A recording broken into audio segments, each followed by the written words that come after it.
किसी के भविष्य को थोड़े खराब कर सकते हैं। आप उसको कैसे कह सकते हैं कि आप अपने बच्चे को सरकारी स्कूल में भेजें? वो सरकारी स्कूल में तब भेजेगा जब आप व्यवस्था धरना प्रदर्शन करना पड़े। हम हर स्कूल के आगे बैठेंगे। आम आदमी पार्टी आम नागरिक के अधिकारों के लिए, मौलिक अधिकार शिक्षा के लिए छात्रों के। मनीष सिसोदिया जी के पीछे आजकल खबरें आ रही हैं, सीबीआई है, ईडी पड़ा। कांग्रेस ने भी अपने कार्यकाल में 450 स्कूल समय समय पे बंद किए। कांग्रेस भी शिक्षा विरोधी रही है और भारतीय जनता पार्टी भी शिक्षा विरोधी है। ये लोग प्राइवेटाइजेशन को महत्व देते हैं। ये एक मौलिक अधिकार को ख़त्म कर रहे हैं नागरिक के, और हम इस लड़ाई को बताइए ना, भारतीय जनता पार्टी के किसी नेता के पास ईडी नहीं पहुंचती। तो दिल्ली की जो व्यवस्था है, आपने देखा होगा, दिल्ली का जो बजट होता है उसका 25% हिस्सा हमेशा जब से सरकार बनी है तब से शिक्षा के लिए निर्धारित। सोशल मीडिया पे पता चला था, मनीष सिसोदिया जी कह रहे हैं कि भाजपा की तरफ से बिल्कुल भाजपा का ऑपरेशन लोटस है कि भाई आपको ईडी और सीबीआई परेशान कर रही है, अगर आप हमारी पार्टी में आ जाएंगे तो उसके बाद आपको ईडी और सीबीआई प्रदर्शन करना पड़े, विरोध प्रदर्शन करना पड़े, सब करेंगे, लेकिन एक भी स्कूल को बंद नहीं होने देंगे। और 2 साल तक आप इन स्कूलों को रोक लीजिए।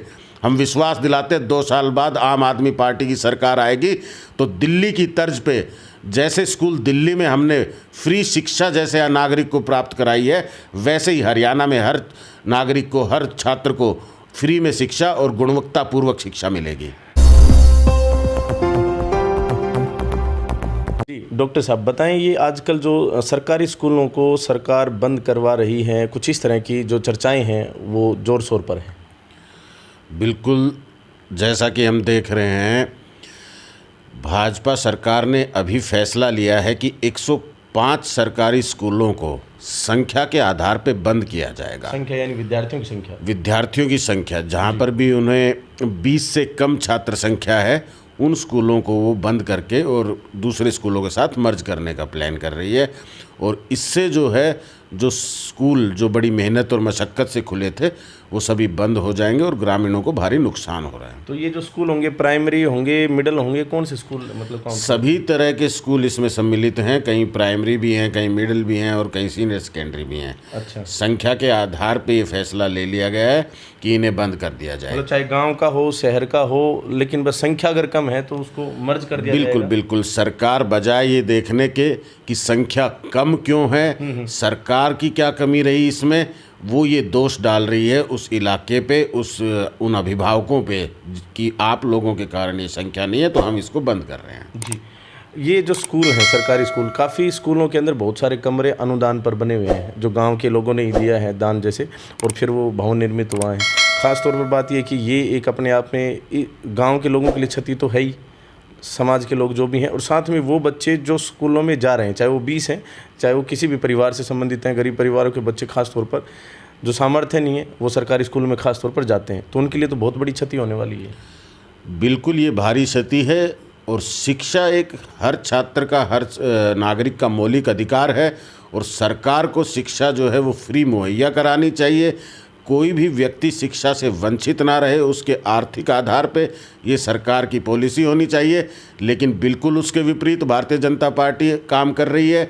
जिस तरह से स्कूल बने थे, समाज के योगदान से बने थे, समाज के अनुदान से बने, उसके बाद आज सरकार उनको दुरुस्त नहीं कर पाई, समय के हिसाब से उनको स्थापित नहीं कर पाई, या उनके अंदर इंफ्रास्ट्रक्चर को उस हिसाब से नहीं बना पाई और फैसिलिटीज़ को उस हिसाब से नहीं बना पाई, तो इस चीज़ का दोष जो है वो आम नागरिक पे डाल के स्कूलों को बंद कर रही है। अच्छा, मैं डॉक्टर साहब एक विशेष पॉइंट को डिस्कस करना चाहता हूं जो मेरे हिसाब से बहुत ज़रूरी है डिस्कस करना।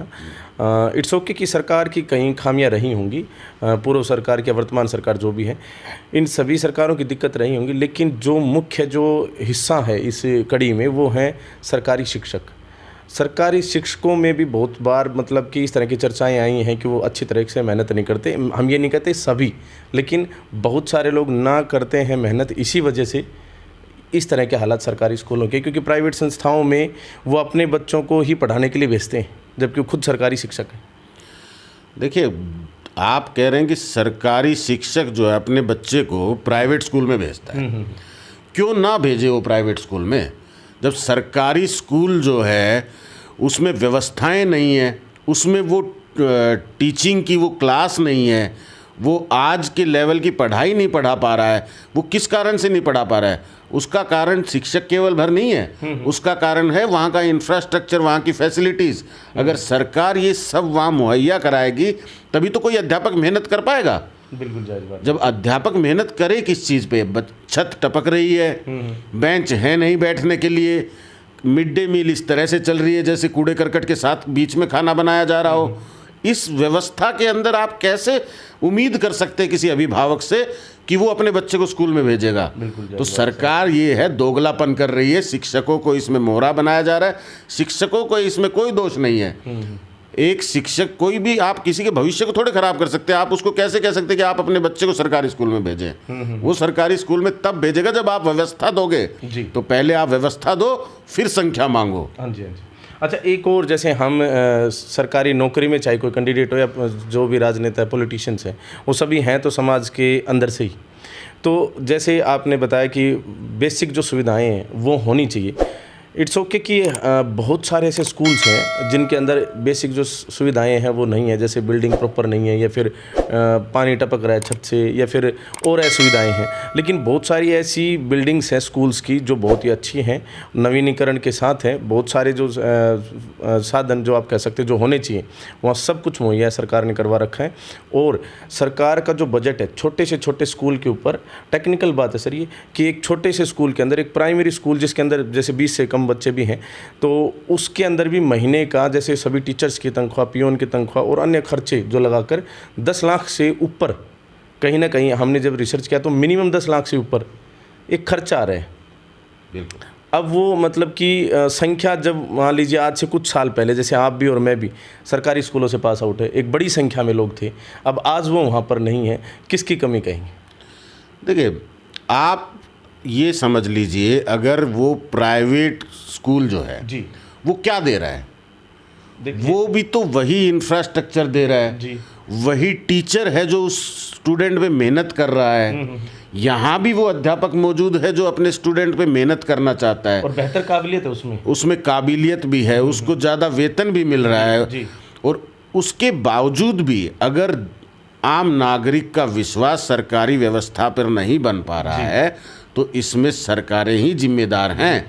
आपको लगता है कि कोई चीज़ हो जाना, मैंने कंप्यूटर तो उपलब्ध करा दिया, लेकिन उसको चलाने वाला नहीं है, या उसे चलाने वाला शिक्षक जो है आपने इस स्कूल में नहीं डाला, उस शिक्षक को वहाँ रखा है जहाँ कंप्यूटर नहीं है। तो ये व्यवस्थाएं सरकार को देखनी है। आप इंफ्रास्ट्रक्चर देंगे, आप टीचर देंगे, और टीचर को फिर उसके हिसाब से जो क्लासरूम में जो चीज़ें हैं या जो फैसिलिटीज़ हैं उनका स्पेशलिस्ट भी आपको वहाँ मौजूद कराना होगा, तब जाके विश्वास बनेगा। आपकी ये लंबे अरसे की कुनीतियों का परिणाम है कि आप विश्वास खो रहे हैं। जी। अच्छा, ये अभी आपने जैसे बताया कि मैनेजमेंट से रिलेटेड अगर हम सीधा शब्द इस्तेमाल कर ले तो सोर्सेज, रिसोर्सेज, और उसके बाद जैसे मैन पावर देने के बाद मैनेजमेंट की कहीं ना कहीं कमी है, ख़ास तौर पर ऊपर से, क्योंकि या तो नीचे से मतलब दिक्कतें आती हैं या टॉप फेलियर होता है। तो यहाँ टॉप फेलियर नज़र आता है। मैनेजमेंट, मैन पावर और इन सब चीज़ों की अगर बात करें तो हाल फिलहाल शिक्षकों के कुछ जैसे पोर्टल वगैरह भी नहीं खुल रहे हैं, जो ट्रांसफ़र वगैरह की। बिल्कुल, अभी फ़िलहाल 20,000 पदों को जी इन्होंने वो कैप्ट पोस्ट के रूप में रख लिया है। 20,000 पदों पे ट्रांसफ़र भी नहीं ले सकते आप, उन पदों के लिए अप्लाई नहीं कर सकते। अच्छा। तो टीजीटी, पीजीटी की जो पोस्ट थी उनको ख़त्म कर दिया है। ये संकेत है कि जिन स्कूलों को सरकार बंद करना चाहती है उन स्कूलों में वो ना तो आपको ट्रांसफ़र लेने देगी। अच्छा। और आने वाले समय में आज 105 की घोषणा की है, 88 स्कूल और हैं अतिरिक्त इससे जिनकी पोस्ट कैप्ट कर ली हैं। अच्छा। यानी कि आप वहाँ पे नहीं जा सकते। क्यों? क्योंकि सरकार उन्हें भी बंद करेगी, चाहे वो गुप्त रूप से बंद हो या आधिकारिक घोषणा करके बंद किया जाए। 105 जो स्कूल हैं उसके निर्धारण के पश्चात 88 अन्य स्कूल हैं। बिल्कुल, इसके अलावा सोर्सों से जो मुझे पता लगा है तो 88 अन्य स्कूल हैं जिनकी पोस्ट कैप्ट कर ली गई हैं और उनमें भी आप स्थानांतरण नहीं करा सकते, और वो पोस्टें वहाँ से ख़त्म कर दी थी, टीजीटी और पीजीटी पोस्ट ख़त्म कर दी हैं। जी। तो कुछ इस प्रकार से मतलब अगर देखें तो ये कहीं ना कहीं जो वर्तमान गवर्नमेंट का फेलियर है। अच्छा, इससे पहले भी तो कांग्रेस ने भी तो कुछ इस तरह से स्कूल बंद करवाए। बिल्कुल, कांग्रेस ने भी अपने कार्यकाल में 450 स्कूल समय समय पे बंद किए। कांग्रेस भी शिक्षा विरोधी रही है और भारतीय जनता पार्टी भी शिक्षा विरोधी है। ये लोग प्राइवेटाइजेशन को महत्व देते हैं, ये एक मौलिक अधिकार को ख़त्म कर रहे हैं नागरिक के, और हम इस लड़ाई को लड़ेंगे। हम एक भी स्कूल हरियाणा में बंद नहीं होने देंगे। जी, आप बंद नहीं होने देंगे तो इसके लिए क्या कुछ योजना है, क्या करने वाले? चाहे हमें धरना प्रदर्शन करना पड़े, हम हर स्कूल के आगे बैठेंगे। आम आदमी पार्टी आम नागरिक के अधिकारों के लिए, मौलिक अधिकार शिक्षा के लिए छात्रों के, उनके साथ खड़ी है। जी, हर रूप से हम लोग धरना प्रदर्शन करना पड़े, विरोध प्रदर्शन करना पड़े, सब करेंगे, लेकिन एक भी स्कूल को बंद नहीं होने देंगे। और 2 साल तक आप इन स्कूलों को रोक लीजिए। हम विश्वास दिलाते हैं 2 साल बाद आम आदमी पार्टी की सरकार आएगी तो दिल्ली की तर्ज पे, जैसे स्कूल दिल्ली में हमने फ्री शिक्षा जैसे नागरिक को प्राप्त कराई है, वैसे ही हरियाणा में हर नागरिक को, हर छात्र को फ्री में शिक्षा और गुणवत्तापूर्वक शिक्षा मिलेगी। दिल्ली की तर्ज की बात कर रहे हैं कि दिल्ली में जैसे शिक्षा का एक मॉडल पेश किया गया है, लेकिन कई बार अलग अलग वीडियोस में हमने सोशल मीडिया प्लेटफॉर्म्स पे देखा है ख़ास तौर पर कि उसमें दिखाया जाता है कि कुछ मॉडल स्कूल तो बना दिए गए हैं स्पेशल, लेकिन there are so many schools जो अभी भी हरियाणा में, जैसे आप बता रहे हैं कि छत से पानी टपकता है, कुछ अन्य इलाकों में ऐसे स्कूल अब भी हैं वहाँ पर। देखिए, दिल्ली में जी, आज आपने कह दिया कि कुछ ऐसे स्कूल हैं, हम मान लेते हैं कि अभी 7 वर्ष हुए हैं, और 7 वर्ष में दिल्ली का शिक्षा मॉडल आपके दिल्ली में ही नहीं, अनेक राज्यों में और विदेशों तक लोकप्रिय बन गया है, और उसको हर देश, हर राज्य अपने राज्य में लागू करना चाहता है, अपने देश में लागू करना चाहता है। तो दिल्ली की जो व्यवस्था है, आपने देखा होगा, दिल्ली का जो बजट होता है उसका 25% हिस्सा हमेशा जब से सरकार बनी है तब से शिक्षा के लिए निर्धारित किया गया है, और उस पर काम किया गया है, और उसके नतीजे ये हैं कि दिल्ली का शिक्षा मॉडल अब पूरे प्रदेश में, पूरे देश में, विदेशों में भी लोकप्रिय हो रहा है। जी, बात करें जैसे दिल्ली की ही, तो वहाँ पर कहते हैं कि दिल्ली के शिक्षा मॉडल का जो सबसे अहम हिस्सा है, यानी कड़ी है जो मेन, वो है मनीष सिसोदिया जी। बिल्कुल, मनीष सिसोदिया जी रोल मॉडल है, और शिक्षा आज उन्होंने जिस तरह का मॉडल पेश किया है दिल्ली में, जब वो आपने देख ही लिया, हर राज्य उन्हें चाहता है, हर देश अपने उसमें लागू करना चाहता है, तो मनीष सिसोदिया जी से हम सबको सीखना चाहिए और उनसे पूछना चाहिए कि इस तरह की पॉलिसी को हम अपने प्रदेश में या अपने देश में कैसे लागू करें। तो ये बिल्कुल उनको क्रेडिट जाता है। सर, मनीष सिसोदिया जी के पीछे आजकल खबरें आ रही हैं, CBI है, ED पड़ा हुआ है, कुछ इस तरह की। देखिए, CBI और ED ये भाजपा की कठपुतलियां हैं। भाजपा आज इनको अपने हिसाब से चला रही है। जी, आप ये बताइए ना, भारतीय जनता पार्टी के किसी नेता के पास ईडी नहीं पहुंचती, या फिर जो नेता मतलब आज अनबाइस्ड वाली आज ईडी के दायरे में है और कल वो भारतीय जनता पार्टी का सदस्य हो गया, तो वहीं से सर्टिफिकेट जारी हो गया कि अब ये फ्री हो गया है। कल परसों सोशल मीडिया पे पता चला था, मनीष सिसोदिया जी कह रहे हैं कि भाजपा की तरफ से बिल्कुल बिल्कुल भाजपा का ऑपरेशन लोटस है कि भाई आपको ईडी और CBI परेशान कर रही है, अगर आप हमारी पार्टी में आ जाएंगे तो उसके बाद आपको ईडी और CBI से मुक्ति मिल जाएगी और आपको दिल्ली का मुख्यमंत्री बना देंगे। लेकिन मनीष सिसोदिया जी आम आदमी की राजनीति, काम की राजनीति के हिस्सा हैं। भारतीय जनता पार्टी के इस तरह के लुभावने उनमें वो आने वाले नहीं हैं। अच्छा, एक विशेष चीज़ ये है कि जैसे मनीष सिसोदिया जी जो है राजपूत हैं, माफ़ी चाहूँगा, हम इस तरह की कवरेज करते तो नहीं है, लेकिन आजकल चलन ही ऐसा है कि वहाँ पर हिमाचल प्रदेश में और गुजरात के अंदर अभी चुनाव हैं। हाल फिलहाल गुजरात के एक लोकल क्षेत्रीय नेता ने वहाँ पर ट्विटर पर लिखा है कि राजपूत उनको मेंशन किया है, कहने का मतलब ये मनीष सिसोदिया जी को।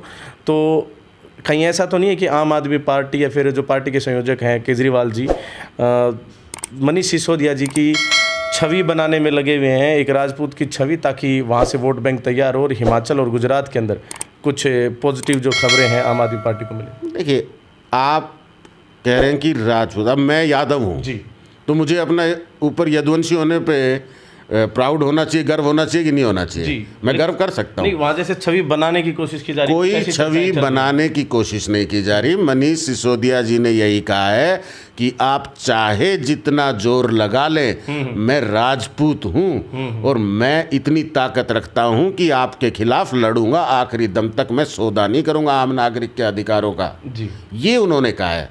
तो ये कहने से वो राजपूत हैं या राजनीति इसको आप बना लें? राजनीति का ये हिस्सा नहीं है। ये उनकी व्यक्तिगत बात है कि जब आप मुझे व्यक्तिगत चोट पहुंचा रहे हो तो मैं राजपूत वंश से आता हूं और आप मुझे झुका नहीं सकते, और ना मैं डरूंगा, आखिरी सांस तक लड़ूंगा। जी, चलिए वापस शिक्षा के मुद्दे पर ही आते हैं सर। बाकी मनीष सिसोदिया जी खुद एक शिक्षा के मतलब उन्होंने एक बड़ा मॉडल खड़ा किया है, तो बात तो नहीं की हो रही है, लेकिन अभी वापस आते हैं यहाँ अपने क्षेत्र में। कल आप लोग इकट्ठा हुए एक सरकारी स्कूल के अंदर, उसके बारे में बताएं, क्या वो बातचीत थी? देखिए, मैं कल बवानिया गांव, मेरा अपना गांव है, तो बवानिया गांव में ग्राम पंचायत कार्यकारिणी की एक बैठक हुई, जिसमें कि जो अंदेशा था वो मैंने जैसा बताया कि अन्य 88 स्कूल जिनकी पोस्टें कैप्ट कर ली गई हैं और सरकार की मंशा है कि उन्हें भी बंद किया जाएगा, तो हम पूरे गांव की जो बैठक थी, उस बैठक में सरकार से ये निवेदन किया है कि आप इन पोस्टों को खोल दीजिए और इस स्कूल को यहाँ जैसे ये बना है, कितनी मेहनत इसमें गांव वालों की लगी है, ज़मीन से लेके भवन से लेके, तो इन सब को बर्बाद करके इसे प्राइवेटाइजेशन की तरफ मत ले जाइए। तो हमारी सरकार से एक गुजारिश थी, एक पत्र के माध्यम से लिए को ये लिखा गया है कि बवानिया का जो राजकीय कन्या माध्यमिक विद्यालय है उसकी पोस्टों को खोला जाए। अगर सरकार इसके लिए फैसले नहीं लेगी और पोस्ट को नहीं खोलेगी तो हम इसके लिए धरना प्रदर्शन करेंगे और वहीं पर करेंगे, सभी गांव वाले मिलके करेंगे। और आम आदमी पार्टी से मैं ताल्लुक़ रखता हूं, तो मैं अपनी पार्टी को भी कहूँगा कि वो उसके साथ खड़ी हो और हम मजबूती से वहाँ खड़े होंगे और स्कूल को बंद होने नहीं देंगे। जी, बहुत बहुत धन्यवाद सर। तो वीडियो को ज़्यादा तो लंबा हम नहीं कर सकते। बाकी ख़ास तौर पर हमने काफ़ी चर्चाएं जो चल रही हैं आजकल शिक्षा के मंदिरों को लेकर, जो विद्यालय हैं उनको लेकर, उनके बारे में हमने डॉक्टर मनीष जी जो कार्यकारी जिला अध्यक्ष हैं आम आदमी पार्टी के महेंद्रगढ़ में, उनसे विशेष एक चर्चा की है। इस चर्चा के अंदर आपने देखा कि किस प्रकार से हमने लोकल से और जो है नेशनल लेवल, राष्ट्रीय लेवल तक की राजनीतिक पर भी चर्चा की है। तो किस प्रकार की ये खबर आपको लगी, ये इंटरव्यू आपको लगा, कमेंट बॉक्स में कमेंट करके अवश्य बताएं। और क्या सोचते हैं कि जो सरकार के जो ये कदम है, शिक्षा विभाग के जो कदम है अपने यहाँ के जो विद्यालय हैं उनके बारे में, जिसमें महेंद्रगढ़ के 10 विद्यालय भी शामिल हैं और भी कुछ अन्य अनेकों जो मतलब कह सकते हैं कि कुछ एलिजिबिलिटी क्राइटेरिया रखा होगा कि ऐसे ऐसे क्राइटेरिया के अंदर जो आएंगे तो उसमें ट्रांसफ़र नहीं होगा। तो कुछ इस तरह की जो चीज़ें हैं, इनके बारे में आप क्या सोचते हैं? कैसा होना चाहिए एक सरकारी स्कूल? कमेंट बॉक्स में कमेंट करके अवश्य बताएं। वीडियो को ज़्यादा से ज़्यादा शेयर अवश्य कर दें ताकि ज़्यादा से ज़्यादा लोग जागरूक हो सकें। इंडिया न्यूज़ पॉइंट को इतना प्यार देने के लिए दिल की गहराइयों से बहुत बहुत धन्यवाद। जय हिंद, जय भारत।